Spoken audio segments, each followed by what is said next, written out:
Amici, buongiorno. Io mi sono portato qui degli appuntini che sembrano delle statistiche, ma in realtà io volevo fare un video sulla situazione del Bari già da parecchio tempo. Volevo aspettare le iscrizioni ufficiali alla Serie B e alla Serie C,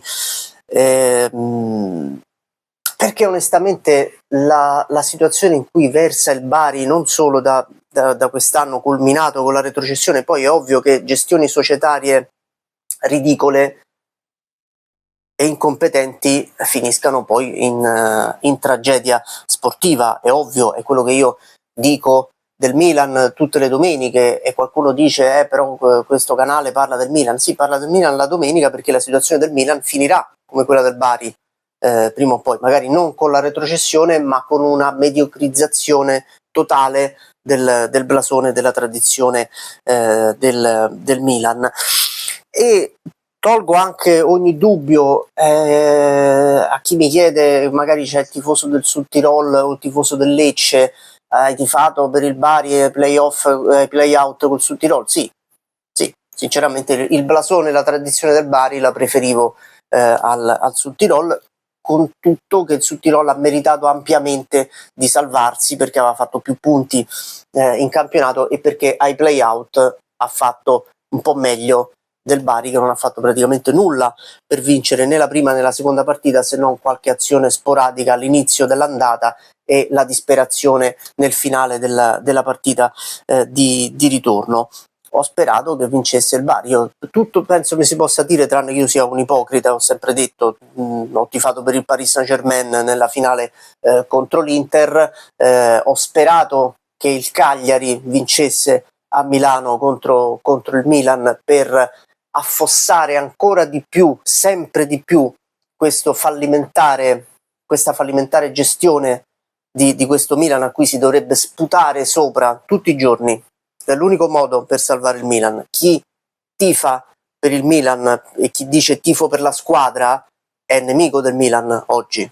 Chi ci sputa sopra sono le uniche persone che possono salvare questa società, e la stessa cosa sta avvenendo per il Bari. Però mentre io del Milan conosco tutto, compresa la stupidità dei tifosi, del Bari, non vivendo a Bari e non conoscendo l'umore della piazza, non annusando quello che si dice, se non gli insulti alla famiglia De Laurentiis che leggo sui social, io vorrei capire che cosa è successo, perché effettivamente io un po' superficialmente dicevo, beh, però in fondo da quando c'è De Laurentiis il Bari era risalito, e mi sono portato le statistiche apposta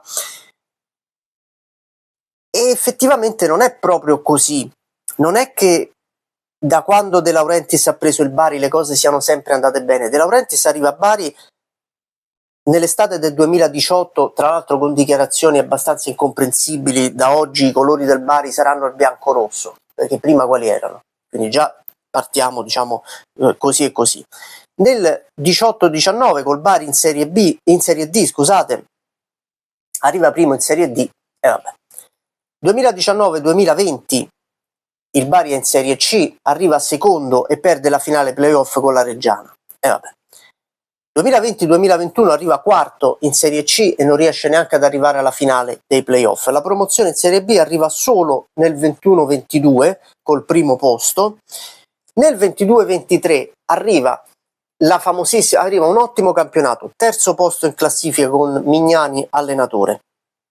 Finale dei playoff, la conoscete tutti, persa con il Cagliari al 94esimo con la zampata di Pavoletti, il Cagliari di Ranieri stranamente fortunato, devo dire, ottimo allenatore, bravissima persona, simpatico, alla mano,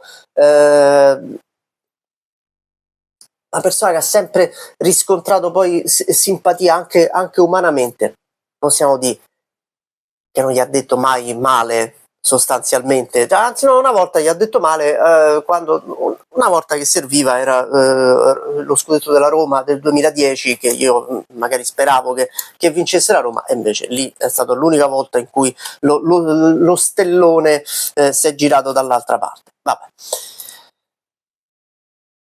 Da quel momento c'è stato un crollo totale. Probabilmente quello che io posso pensare è che la società non ha capito il momento e c'è stata una depressione generale dell'ambiente, della piazza e di tutti coloro che sono stati tesserati col Bari, dagli allenatori ai giocatori.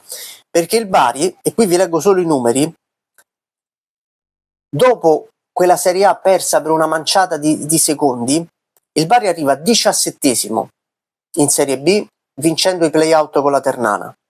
Nono l'anno successivo, 17esimo di nuovo quest'anno, cioè l'anno appena terminato, con la retrocessione ai play-out col Sud Tirol. Anche lì, una volta ti va bene, cioè se tu in 3 anni fai 2 play-out, magari uno ti dice bene e l'altro no. E non voglio aggiungere niente sul come il Bari abbia raggiunto i play-out. È meglio che io non dica niente sul modo in cui il Bari si è aggrappato ai play-out, perché sennò la retrocessione sarebbe potuta arrivare pure prima dei play-out. Non aggiungo niente, ognuno pensi quello che vuole. Dopo il KO con il Cagliari, in 3 anni il Bari, oltre a una marea, una valanga di giocatori, ha cambiato 10 allenatori. Per cui a me sembra evidente che ci siano 2 fattori fondamentali. La totale confusione tecnica, con la società che non ha saputo dove mettere le mani e quindi ha iniziato a cambiare, ricambiare, a mettere pezzi a casaccio, sperando che prima o poi quello giusto si incastrasse nel meccanismo, e il crollo mentale totale della piazza, come se a Bari non si fossero più ripresi, non si siano più ripresi dalla finale playoff col Cagliari. E credo che solo quello che a Roma si chiama ripulisti, cioè pulire tutto a partire dalla società, possa restituire al Bari quantomeno la Serie B. Perché guardate che lo vediamo anche con la Sampdoria, ormai i nomi non bastano più. Una volta forse il nome bastava, quando grosso modo le società erano tutte uguali, poi magari c'era la Juventus, c'era il Milan, c'era l'Inter, che appartenevano comunque anche a, poi mi viene quasi da dire, a una casata del calcio troppo più alta degli altri. E allora forse il nome bastava ancora, bastava chiamarsi Bologna, bastava chiamarsi Sampdoria, bastava chiamarsi Roma per vivere a certi livelli. Oggi ti mangiano in testa tutti. Oggi squadre e società soprattutto molto organizzate anche a livello di Serie B, come la Carrarese, come il Sud Tirol, come abbiamo visto il Frosinone, stanno avanti anni luce. Oggi il modo in cui ha gestito il Frosinone rispetto al modo in cui ha gestito il Bari portano il Frosinone qua sopra e il Bari qua sotto. E il blasone, la forza anche di uno stadio come il San Nicola, gli anni di Serie A, la tradizione, non ti portano neanche poco sotto, continuano a lasciarti molto sotto rispetto ad altre società, e questo è davvero un peccato. Però questo deve essere un monito anche per i tifosi, che non possono decidere ovviamente il cambio di società o quale società far arrivare dopo, però possono far capire a chi può venire dopo che con una piazza del genere non si scherza. Perché se arriva un altro De Laurentiis e dice vabbè, ma tanto questi gli va bene tutto, e magari si comporta come De Laurentiis, che è la stessa cosa che vale per il Milan. Se la contestazione che fanno è blanda e si limita a appiccicare volantini in giro per l'Italia, anche se va via questa proprietà e ne arriva un'altra e dice vabbè, tanto questi gli sta bene tutto, questi arriva a Amorim e scrivono sui social benvenuto a Amorim, è uguale al Bari che ha cambiato 10 allenatori per retrocedere comunque in Serie C. E io auguro veramente al Bari di tornare quantomeno in Serie B, magari con una proprietà diversa e con un progetto serio e ambizioso.